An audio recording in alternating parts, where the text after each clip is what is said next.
Well, the United Nations has suspended food distribution to southern Gaza of the city of Rafah, citing lack of supplies and insecurity. The UN Agency for Palestinian Refugees noted that its distribution center were now inaccessible due to the ongoing Israeli occupation in eastern Rafah. The agency also indicates there's been no success reaching the World Food Programme warehouse due to the hostilities there. The UN estimates that more than 900,000 people have fled Rafah since the Israeli operation began on May the 6th. The agency is also saying that its health centers have not received any medical supplies in the past 10 days. The leaders of Spain, Norway, and Ireland have announced plans to formally recognize Palestine as a state from the 28th of May, stressing the need for peace in the Middle East. Spain and Norway said the decision is not against Israel nor in favor of Hamas, but rather in support of peace and security. Norway's Prime Minister, Gahr Støre, said the decision could ultimately make it possible to resume the process towards achieving a two-state solution. Ireland, on the other hand, the Prime Minister Simon Harris said the three countries will undertake whatever national steps are necessary to give effect to the decision.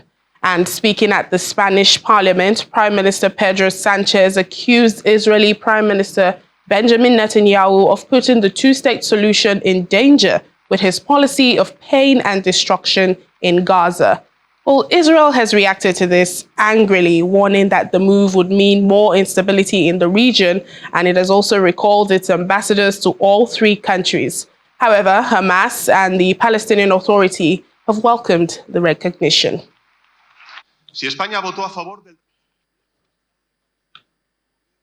The VOA's Graham Keeley is in Madrid, joins us now for more on this. Hello, Graham. Thank you so much for your time. We've seen Ireland, Spain, and Norway announce plans to recognize Palestine as a state. You are in Madrid. What does this really mean for the Spanish country?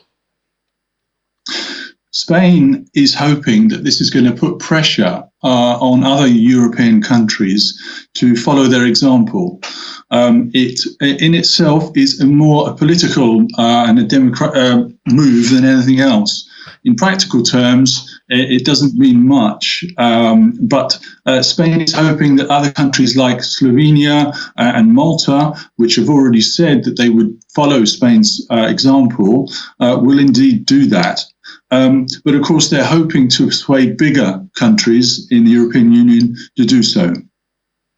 And what does the European Union make of this rather surprising decision from these three countries? You've just mentioned that Slovenia and Malta are saying they will follow suit. Are there hopes that more countries will do that as well?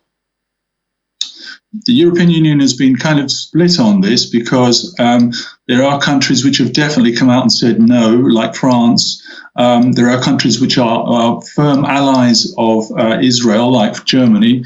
And there are countries which don't really know what quite they want to do.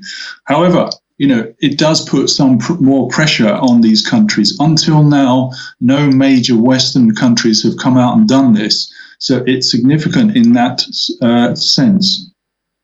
And the formal recognition is expected to take place in about a week's time, May 28th. You have eyes and ears on the ground. What are you hearing? You know, how are the Spanish people and also the Palestinian community in Spain? How are they reacting to this? Well, this has been greeted warmly, as you can imagine, by the Palestinian community here.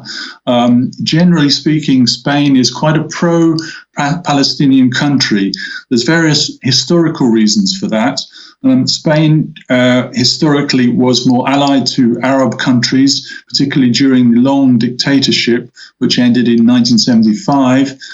Also, Spain is a mixture of different nationalities. We have the Catalans, we have the Basques. They identify with the Palestinians because they see Israel as they see Spain as the oppressor, just as the Palestinians see Israel as the oppressor. So they have come out in support of this move. However, I've spoken to people in the Jewish community today who've said they are angry and embarrassed by the actions of their own government.